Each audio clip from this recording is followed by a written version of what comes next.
వెంకటేశాయ. ఏడుకొండలవాడ వెంకటరమణ గోవింద గోవింద.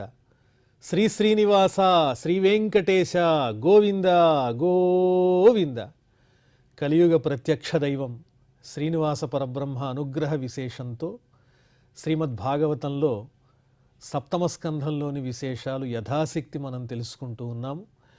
నారాయణం నమస్కృత్య నరం చైవ నరోత్తమం దేవీం సరస్వతీం వ్యాసం తతో జయముదీరయేత్.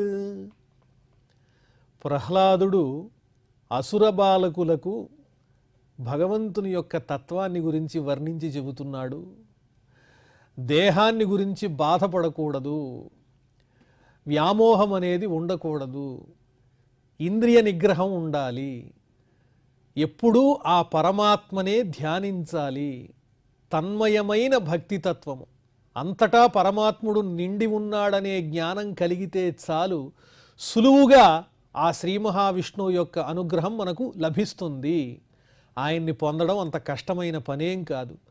కాకపోతే చేయవలసింది ఏమిటి అంటే అంతా భగవన్మయమే, విష్ణువు లేని చోటు ఏదీ లేదు అనే జ్ఞానాన్ని సర్వకాల సర్వావస్థల యందు స్మరిస్తూ ఆ స్వామిని ప్రార్థించటమే.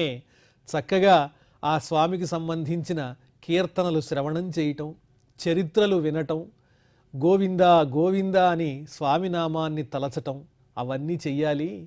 మన గురువులు చెప్పేటువంటి ఈ బోధలన్నీ ఐహికములైన విషయముల గురించే తప్ప నిజమైన భగవద్జ్ఞానం అందులో లేదు అని చెబుతున్నాడు అసురబాలలకు.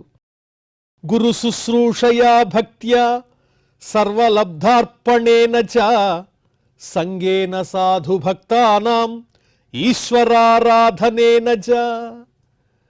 భగవంతుణ్ణి తలుచుకోవటం, స్మరించటం అంటే నిశ్చలంగా ఆ ఆలోచన పరంపరగా మనలో ఉండాలిగా.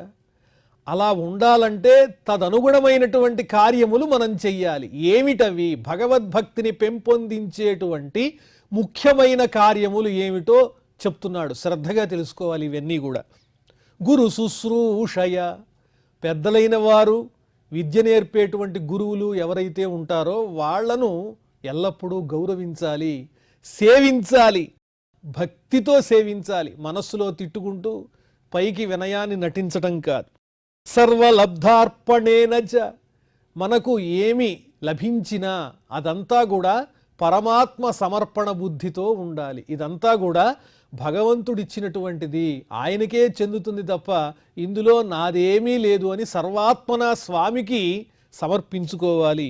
అలాగే భక్తానాం సంగేన, సాధువులైనటువంటి భగవంతుని యొక్క తత్వాన్ని ఇష్టపడేటువంటి సజ్జనులు ఎవరైతే ఉంటారో వాళ్లతో స్నేహం పెట్టుకోవాలి. అలాంటి వాళ్లతో స్నేహం ఉంటే ఏం జరుగుతుంది? పరమాత్మ విషయాలు తప్ప వేరే విషయాలు మనం వినము. ఆ భగవద్భక్తి సంబంధమైనటువంటి మాటలు వినటం, మాట్లాడటం, వీటి వల్ల మనస్సు ఆయన మీదే నిలుస్తుంది. ఈశ్వర ఆరాధనేనచ, పూజ చేయటం, పరమాత్మకు చక్కగా రోజు మన శక్తి కొలది పూజ చేయటం అనే కార్యక్రమం కూడా భగవంతుని మీద మనస్సు నిలవటానికి ఎంతగానో ఉపకరిస్తుంది. అలాగే శ్రద్ధతో ఆయన యొక్క కథలన్నీ వినాలి, గుణాలన్నీ నోరారా కీర్తించాలి. తత్పాదాంబురుహధ్యానాత్ తల్లింగేక్షార్హణాదిభిః, పాదపద్మములను, స్వామి యొక్క పాదపద్మములను మనస్సులో తలుచుకోవటం, ఆ స్వామి యొక్క రూపాన్ని నిశ్చలమైనటువంటి దృష్టితో చూచి ఆ రూపంలో ఉన్నటువంటి గుణాలన్నింటినీ కూడా మనస్సులో నిలుపుకునే ప్రయత్నం చేయటం, ఇది కూడా భగవద్భక్తిని పెంపొందించేటువంటిది. అలాగే భావన ఏ రకంగా ఉండాలి? కేవలం పూజతోనే సరిపోదు, భావన ముఖ్యం కదా. హరి సర్వేషు భూతేషు భగవానాస్త ఈశ్వరః, సమస్తమైన ప్రాణుల యందు పరమాత్ముడే ఉన్నాడు అనే ఆలోచన చాలా ముఖ్యం ఈ భక్తికి. అది లేకుండా ఏకాంతంగా మనం ఎన్ని పూజలు చేసినా ఇతరులను ద్వేషించినట్లయితే, జీవుల యందు పరమాత్మను చూడకపోయినట్లయితే ఈ పూజలన్నీ వ్యర్థాలే అయిపోతాయి. ఎవరికి ఏం కావాలో మన శక్తి కొలది తోటి ప్రాణులకు, సమస్త భూతములకు సహాయం చేసే గుణం ఉండాలి. అపకార దృష్టి కించిన్ మాత్రం కూడా ఉండడానికి వీల్లేదు. ఏవం నిర్జిత షడ్వర్గై క్రియతే భక్తిరీశ్వరే. ముందుగా మనలో ఉన్న శత్రువుల్ని గెలిస్తేనే కదా పరమాత్మ అర్థమయ్యేది. లోపల మనలోనే శత్రువులున్నారు. ఎవరు వాళ్ళు అంటే అరిషడ్వర్గములు, కామక్రోధ లోభమోహ మదమాత్సర్యములనే పేరు కలిగిన 6 రకములైన లోపల ఉన్న అంతఃశత్రువులు.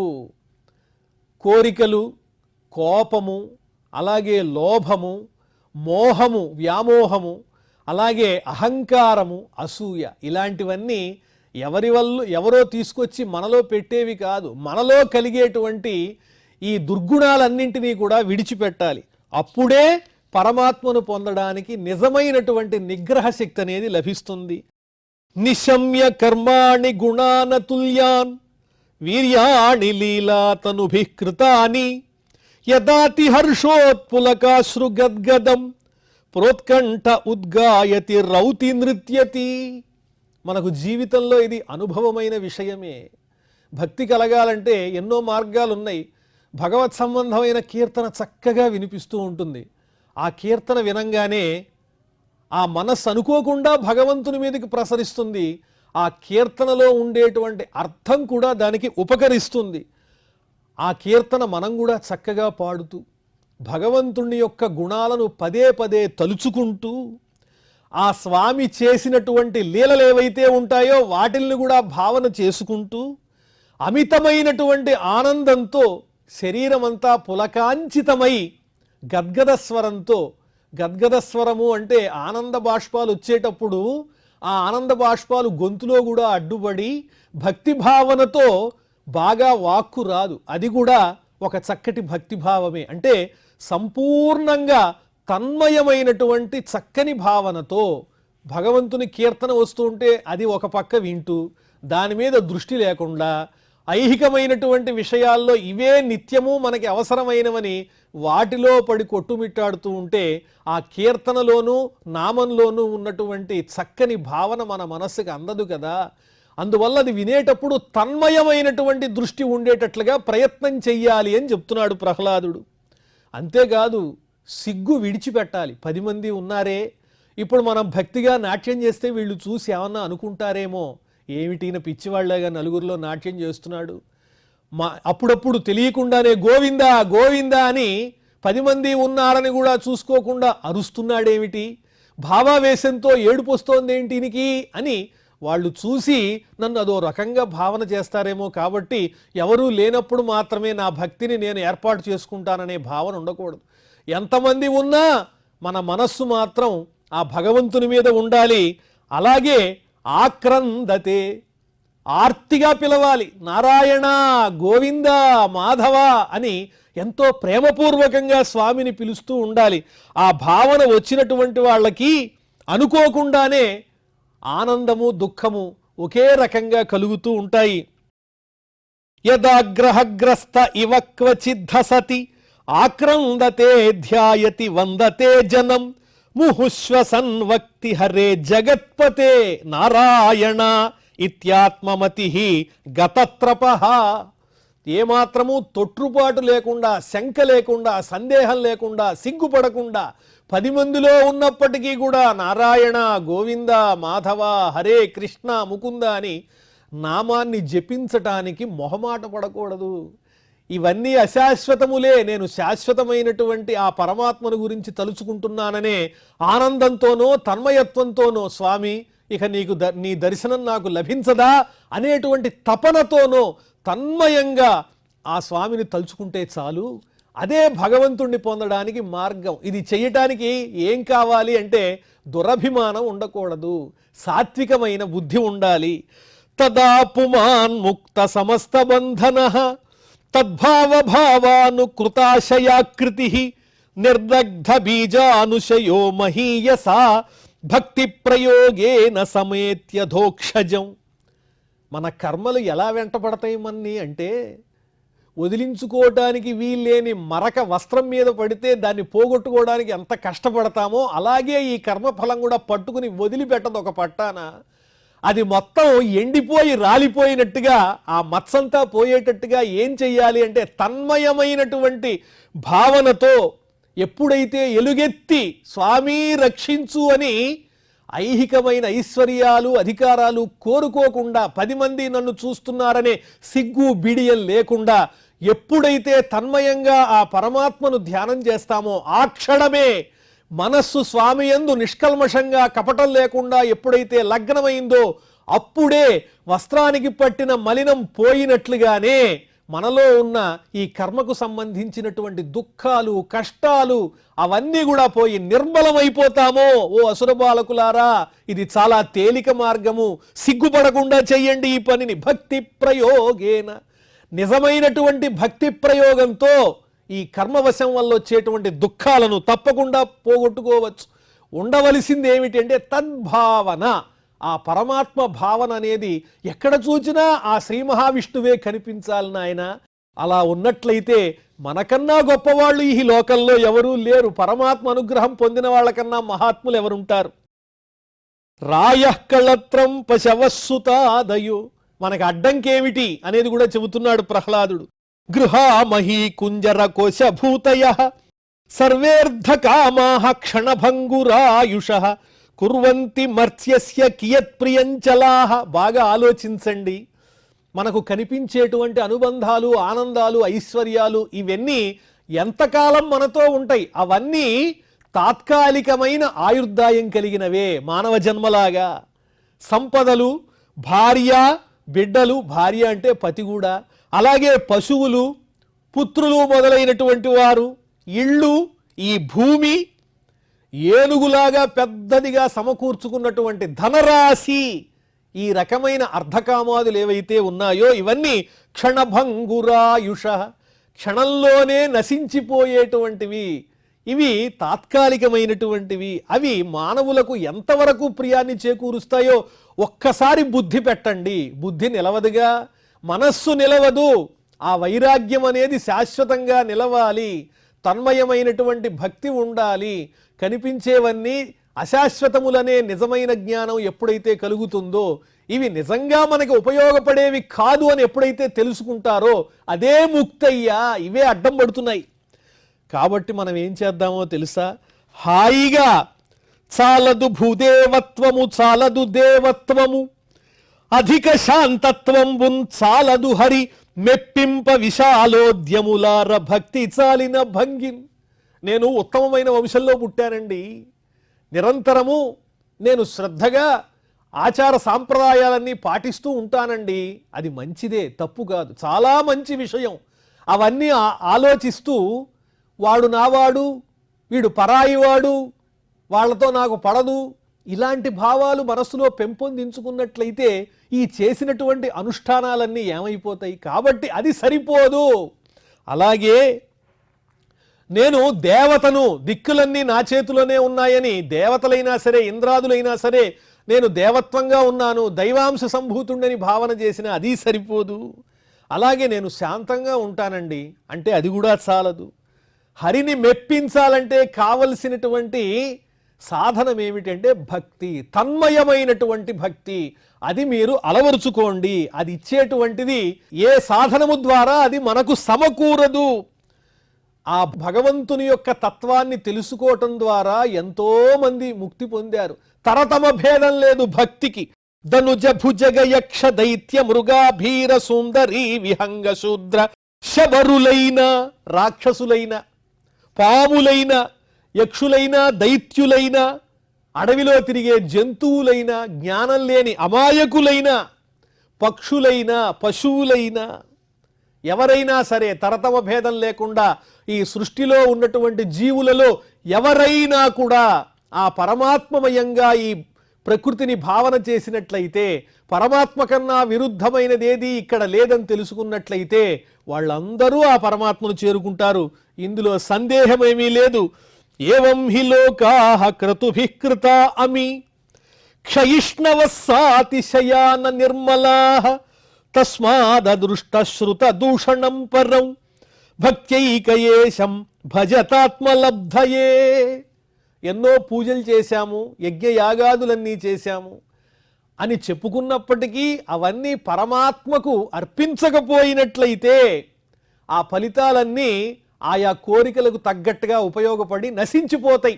స్వర్గకామో యజేత అని చెప్పినట్లు స్వర్గాన్ని కోరుకునో మరే సుఖాన్ని కోరుకునో భగవంతుణ్ణి ఆరాధన చేసి యజ్ఞం చేసి పూజించినా ఆ కోరినటువంటి కామ్యం ఏదైతే ఉందో అది తీరిపోయిన తరువాత మరలా పునరపి జననం పునరపి మరణం పునరపి జనని జఠరే శయనం అన్నట్లుగా మళ్ళీ పుట్టవలసిందే, మళ్ళీ మరణించవలసిందే.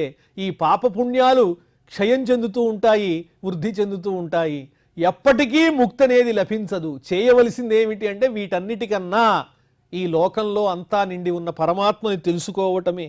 పరమాత్మ ఎటువంటి వాడు? అదృష్ట శృత దూషణం. ఇంతవరకు ఆయనలో ఉన్నటువంటి పొరపాటుని, అసలు ఆయనలో పొరపాటే లేదు, పొరపాటు ఉన్నట్లుగా ఎవరు వినలేదు, చూడలేదు. అంత నిర్మలమైన, నిష్కల్మషమైన, శుద్ధమైన పరమాత్మ స్వరూపం అది. కాబట్టి భక్తితోనే ఆ భగవంతుడు మనకు లభ్యమవుతాడు. కానీ ప్రపంచంలో అందరూ ఏమనుకుంటారో తెలుసా? కాస్త సంపద రాగానే, చదువు అబ్బగానే నేనే విద్వాంసుణ్ణి అనుకుంటారు. విద్వన్మాని నరహ కర్మాణి కరోతి. నేను గొప్పవాణ్ణి అని తనను తాను భావించుకునే పండితమ్మన్యుడు ఎవరైతే ఉంటారో వాళ్ళు ఏవేవో కర్మలను ఆచరించి దారి తప్పి పరమాత్మతత్వాన్ని తెలుసుకోలేక మళ్ళీ అధఃపాతాళానికి పడిపోతూ విపరీత ఫలాన్ని పొందుతూ ఉన్నారు. అందువల్ల సుఖము దుఃఖము ఈ రెండింటినీ కూడా ఏమాత్రము మనం అంటించుకోకూడదు. సుఖం పొందడానికి కొన్ని కర్మలు ఆచరించటం, దుఃఖాన్ని పోగొట్టుకోవడానికి మరికొన్ని కర్మలు ఆచరించటం, దీంతోనే జీవితం అంతా పోతూ ఉంటే ఉన్న స్వల్పమైనటువంటి ఆయుర్దాయంలో ఈ లంపటాల్లో అందరూ పడి కొట్టుకుంటూ ఉంటే పరమాత్మ గురించి ఎప్పుడు తెలుసుకుంటాం? కాబట్టి సుఖ దుఃఖాలకు అతీతంగా ఆలోచించాల్సినటువంటి అవసరం ఉన్నది. నిరూప్యతామిహ స్వార్థః కియాందేహ భృతోసురాః నిషేకాదిష్వస్థాసు క్లిశ్యమానస్య కర్మభిః. ఎప్పటి నుంచి మొదలైంది కష్టం మనకి? జన్మ నుంచి, తల్లి యొక్క గర్భంలో ప్రవేశించిన నాటి నుంచి ఆయా సందర్భాల్లో అనేక సమస్యలతో బాధపడుతూ ఉన్నాం మనం ఈ దేహాన్ని ధరించటం వల్ల. అందువల్ల ఈ దేహం అనేది అసత్యము, పరమాత్మయే సత్యము. దేవోసురో మనుష్యోవ యక్షో గంధర్వ ఏవచ భజన్ ముకుంద చరణం స్వస్తిమాన్ స్యాత్ యథావయం. ఇప్పుడు నేను చెబుతూ ఉంటే ఓ అసుర బాలకులారా, నా మాటలు విని మీరందరూ కూడా హరిభక్తిని అలవాటు చేసుకుంటున్నారు. అదేవిధంగా ప్రపంచంలో ఎవరైనా హరిభక్తిని అలవాటు చేసుకోవచ్చు, ఆయన్ని పొందొచ్చు. వీళ్ళైతేనే హరిని పొందడానికి యోగ్యులు, వీళ్ళకి ఆ యోగ్యత లేదు, వీళ్ళకి కొంతకాలం పడుతుంది, వీళ్ళు ఇప్పుడే ఆ స్థాయికి వెళ్ళలేరు. ఇలాంటి మాటలు ఏమీ లేవు, తరతమాలు ఏమీ లేవు. వాళ్ళు యక్షులు కానీ, రాక్షసులు కానీ, కిన్నరులు కానీ, మానవులు కానీ, జంతువులు కానీ, అరణ్యంలో తిరిగేటువంటి పశు పక్ష్యాదులతో సహా ఎవరైనా కూడా ఎప్పుడు మనస్సు లగ్నమైతే అప్పుడు పరమాత్మను చేరుకుంటారు. అందులో ఏ విధమైన సందేహము లేదు. తతోహరౌ భగవతి భక్తిం కురుత దానవాహ. భగవంతుని యందు భక్తి కలిగి ఉండండి అనగానే భక్తి అంటే ఏంటండి అని మళ్ళీ మొదటికి వచ్చి ప్రశ్న వేస్తున్నారు. ఆత్మౌపమ్యేన సర్వత్ర సర్వభూత ఆత్మని ఈశ్వరే. భక్తి అంటే ఏమీ లేదు నాయన, నేనెలాగో ఈ ప్రపంచమంతా అంతే, నాకన్నా వేరుగా ఎవరూ లేరు, నేను పరమాత్మనే, ఎదురుకుండా ఉన్న సమస్తము పరమాత్మే అని సుఖదుఖాలన్నీ కూడా అందరితో సమానంగా ఆలోచించగలిగే ఉదాత్తమైనటువంటి జ్ఞానాన్ని పొందగలిగిన వాళ్ళు ఎవరైతే ఉంటారో వాళ్ళు పరమాత్మను పొందడానికి అర్హులు. వాళ్లే భక్తిభావాన్ని అలవాటు చేసుకోవడానికి అర్హులై ఉన్నారు. దైతేయా యక్ష రక్షాంసి. రాక్షసులు అలాగే యక్షులు వీళ్ళందరూ కూడా అలా సాధన చేసి పరమాత్మని పొందినటువంటి వాళ్ళే. ఏతావానేవ లోకేస్మిన్ పుంసః స్వార్థః పరస్మృతః ఏకాంత భక్తిర్గోవిందే యత్సర్వత్ర తదీక్షణం. భక్తి అంటే ఒకే ఒక నిర్వచనం, చాలా తక్కువైనటువంటి అక్షరాల్లో అనంతమైనటువంటి అర్థాన్ని ఇచ్చేటువంటి చక్కని విషయాన్ని ప్రహ్లాదుడు చెబుతున్నాడు. ఏమిటది అంటే స్వార్థః. స్వార్థం అంటే నాకు కావలసింది నేను చేసుకోవటం అని కాదు, ఇక్కడ స్వ అర్థం, తనదైన నిజమైన ప్రయోజనం ఏమిటంటే ఏకాంత భక్తిర్గోవిందే యత్సర్వత్ర తదీక్షణం. ఏకాంత భక్తి అంటే పరమాత్మ తప్ప వేరొకటి గుర్తురాదు అనే నిశ్చలమైన ఆలోచన ఎప్పుడు కలుగుతుంది అంటే సర్వత్ర తదీక్షణం, అంతటా ఆ పరమాత్మను చూడడమే నిజమైనటువంటి భక్తి మార్గము అని ప్రహ్లాదుడు అసురబాలలకు తెలియజేస్తూ ఉన్నాడు. దీనివల్ల మనం నేర్చుకోవలసినటువంటి విషయం ఎంతో ఉన్నది. తాత్కాలికమైనటువంటి సుఖదుఖములకు ఆరాటపడుతూ స్పందిస్తూ ఎండమావుల్లాంటి వాటి కోసం మనం పరిగెడుతూ ఉన్నాము, విషయాల కోసము. ఎండలో దూరంగా చూస్తే అక్కడ నీళ్లున్నట్లుగా ఎండమావులు భాసిస్తూ ఉంటాయి. కానీ అక్కడికి వెళ్ళిన తర్వాత నీరు ఉండదు, నీరుందని మనం భ్రమపడి వచ్చాం, మళ్ళీ ఇంకొంత దూరంలో నీళ్లున్నట్టు కనిపిస్తుంది. ఇలా ఎండమావుల్ని చూసి ఆభాసకు ఎలాగైతే లోనవుతున్నామో, గాజు పెంకుల్ని చూసి రత్నమని ఏ విధంగానైతే భావన చేస్తున్నామో, మనకు జీవితంలో ఈ దేహాన్ని ధరించటం వల్ల వచ్చే మాయ వల్ల కనిపించిన ప్రతి విషయములను కూడా శాశ్వతం అనుకుని స్వల్పమైన ఆయుర్దాయంలో నిజమైన భగవత్తత్వాన్ని తెలుసుకోకుండా ఈ సంసార బంధాలతో కొట్టుమిట్టాడుతున్నాం అసుర బాలకులారా. అందువల్ల ఆ శ్రీ మహావిష్ణువుని పరదైవతంగా తలచి భగవన్మయంగా ఈ ప్రపంచాన్ని, విశ్వాన్ని చూడండి, చాలా తేలిక అని చెబుతూ ఉన్నాడు ప్రహ్లాదుడు. ఈ విధంగా ప్రహ్లాదుడు చెప్పినటువంటి మాటలన్నీ ఆ దైత్య బాలకులు ఆనందంగా విన్నారు.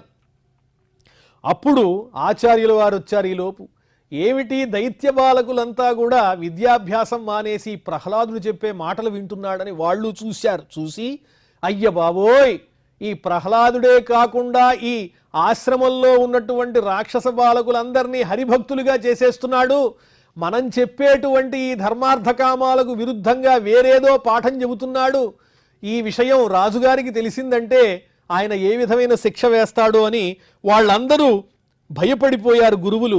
అథ దైత్య సుతా సర్వే శ్రుత్వా తదనువర్ణితం జగృహు నిరవద్యత్వాత్ నైవ గురు అనుశిక్షితం. ఆ అసుర బాలకులు కూడా ఆలోచిస్తున్నారు, తమలో తాము ఆలోచిస్తున్నారు. ప్రహ్లాదుడు అంత ప్రభావపూరితమైనటువంటి ఉపదేశాన్ని ఇచ్చాడా అసుర బాలలకు? ఆ విషయాన్ని విన్నటువంటి వాళ్ళందరూ కూడా ప్రహ్లాదుడు చెప్పింది నిజమేగా, ఇందులో దోషమే ఉంది, మనకు కనిపించేదంతా కూడా నిజమైంది కాదు, పరమాత్మే శాశ్వతమనేటువంటి ఒక చక్కని భావాన్ని పొంది అతని మాటల్ని స్వీకరించారు. గురువులు చెప్పినటువంటి విషయాలన్నీ మనకి జీవితంలో ఉపయోగపడనివి అని తెలుసుకుంటూ ఉన్నారు. దాంతో గురువులకు ఆగ్రహం వచ్చేసింది. ఆచార్య భీత రాజ్ఞే ఆవేదయతు. వెంటనే హిరణ్యకశిపుని దగ్గరికి వెళ్ళి, మహారాజా, మీ పుత్రుడు సామాన్యుడు కాదు, అతడు హరిభక్తి కలిగి ఉండడమే కాకుండా విద్యాలయంలో ఉన్నటువంటి విద్యార్థులందరికీ హరిభక్తిని నూరిపోస్తూ ఉన్నాడు. సమయం చేయి దాటిపోతోంది. శ్రుత్వా తదప్రియం దైత్య దుస్సహం తనయానయం కోపావేశ చలద్గాత్ర పుత్రం హంతుం మనోదధే. అప్రియమైనటువంటి ఆ మాట వినంగానే హిరణ్యకశిపునికి కోపం వచ్చేసింది. శరీరం అంతా కూడా కోపంతో ఊగిపోతూ ఉన్నది.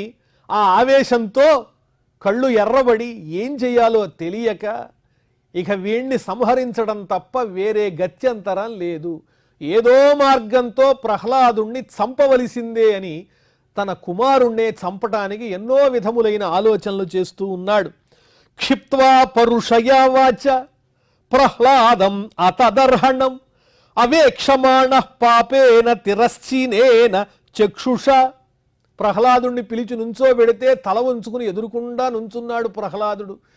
ఏమీ మాట్లాడటం లేదు. తండ్రి గారు ఏం చెప్తే అది వినడానికి సిద్ధంగా ఉన్నాడు. కానీ శిక్షలకు మాత్రం ప్రహ్లాదుడు అర్హుడు కాదు.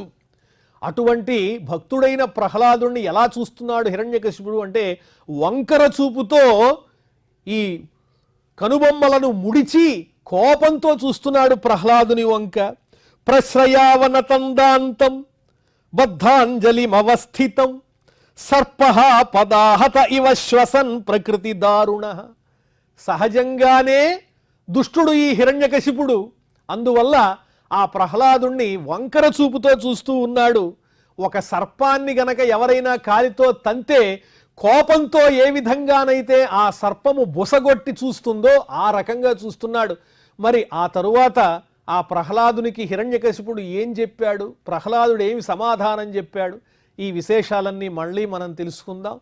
ఇప్పుడు స్వామివారికి క్షమాప్రార్థనాదులు పలుకుతూ ఈ కార్యక్రమాన్ని పరిసమాప్తం చేసుకుందాం. అథ క్షమా ప్రార్థన యదక్షరపదభ్రష్టం మాత్రాహీనం చ యద్భవేత్ తత్సర్వం క్షమ్యతాం దేవ నారాయణ నమోస్తుతే. శ్రియఃకాంతాయ కళ్యాణ నిధయే నిధయేర్థినాం శ్రీవేంకట నివాసాయ శ్రీనివాసాయ మంగళం.